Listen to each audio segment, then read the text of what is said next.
បាទគ្រប់ជំរាបសួរបងប្អូនពុកម៉ែញោមទាំងអស់គ្នាបាទនៅក្នុងវីដេអូនេះដែរគឺជាវីដេអូដែលបានបង្ហាញអំពីទស្សនវិជ្ជានៃការដាក់តាំងពិព័រណ៍ផលិតផលខ្មែររបស់យើងនៅអគារមួយកន្លែងនៅកោះពេជ្របាទបងប្អូនការតាំងពិព័រណ៍ផលិតផលខ្មែរនេះគឺមានបងប្អូនរបស់យើងបានមកចូលរួមច្រើនមែនទែនបាទក្នុងវីដេអូនេះដែរគឺនៅថ្ងៃទី27ខែ9ឆ្នាំ2025បាទតាមខ្ញុំដឹងដូចជាការដាក់តាំងពិព័រណ៍នេះគឺមានរយៈពេល3ថ្ងៃបាទប៉ុន្តែខ្ញុំមកនេះគឺចំថ្ងៃទី2ហើយបាទដោយសារថ្ងៃទី1ខ្ញុំរវល់ការងារអត់បានមកបាទទើបតែថ្ងៃនេះឆ្លៀតមកដើរទស្សនាផលិតផលរបស់ខ្មែរយើងបាទ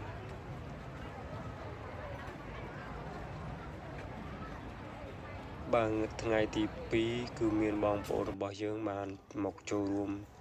ច្រើនមែនទែនបាទហើយទស្សនវិជ្ជានេះគឺបងប្អូនរបស់យើងកំពុងតែឈរចាំចូលបាទព្រោះដោយសារក្រុមការងារគាត់ឲ្យបងប្អូនដែលនៅខាងក្រៅឈរចាំសិនមកព្រោះនៅខាងក្នុងមានមនុស្សច្រើនមកមានបងប្អូនយើងច្រើននៅខាងក្នុងអញ្ចឹងដើម្បីការពារការកកស្ទះនៅខាងក្នុងគឺក្រុមការងារគាត់បានឲ្យបងប្អូននៅខាងក្រៅឈរចាំសិននៅពេលដែលមានបងប្អូននៅខាងក្នុងគាត់ចេញខ្លះទើបអ្នកខាងក្រៅគាត់អាចចូលបន្តទៀតបានអញ្ចឹងបាទព្រោះដោយសារការពារការស្ទះមនុស្សនៅខាងក្នុងច្រើនមកបាទឥឡូវខ្ញុំបានចូលមកដល់ខាងក្នុងហើយបាទនេះជាទស្សនវិជ្ជានៅខាងក្នុងបាទមនុស្សច្រើនមែនទែនមនុស្សឡើងកកកុញបាទជាស្រ័យផងថតដូចជាកាមេរ៉ាលឿនបន្តិចហើយបាទព្រោះដោយសារមនុស្សច្រើនពេកពិបាកក្នុងការថតបា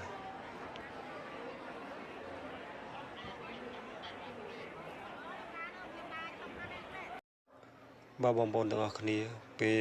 ចូលមកដល់ខាងក្នុងគឺថាមានផលិតផលខ្មែរជាច្រើនកំពុងដាក់តាំងបង្ហាញបាទហើយក៏មានបងប្អូនរបស់យើងជាច្រើនផងដែរដែលកំពុងតែចូលជាវនៅផលិតផលផ្សេងទៅតាមតម្រូវការរបស់គាត់បាទបងប្អូនហើយស្តង់ដែលខ្ញុំកំពុងថតនេះគឺជាផលិតផល Coffee បាទ Coffee Cafe បាទមានបងប្អូនយើងច្រើនណាស់បាទកំពុងតែចូលជាវនឹងសាករសជាតិបាទស្តង់ខាងមុខនេះគឺជាស្តង់វីកូឡាបាទជាផលិតផលខ្មែរយើងរសជាតិនៃមោទនភាពជាតិបាទ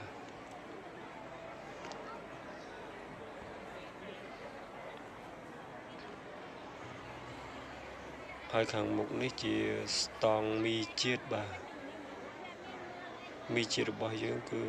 មានរសជាតិច្រើនបាទហើយបងប្អូនរបស់យើងក៏មានការគាំទ្រច្រើនដែរកំពុងតែមានការជាវនិងការចូលសាករសជាតិផ្ទាល់តែម្ដងនៅក្នុងស្តង់បាទដូចនៅក្នុងវីដេអូនេះអញ្ចឹងបងប្អូនអាចទស្សនាបានបាទហើយនៅមានស្តង់ទំនិញច្រើនទៀតដែលខ្ញុំមិនអាចថតបានទាំងអស់បាទព្រោះដោយសារមនុស្សច្រើនពេកខ្ញុំពិបាកនឹងដើរថតបាទគឺខ្ញុំបានថតតែជ្រុងខ្លះនៃ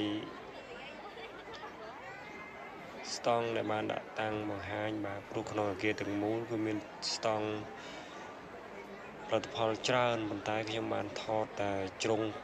ខ្លះតែប៉ុណ្ណោះបាទព្រោះពិបាកនឹងការថតពិបាកក្នុងការដើរថត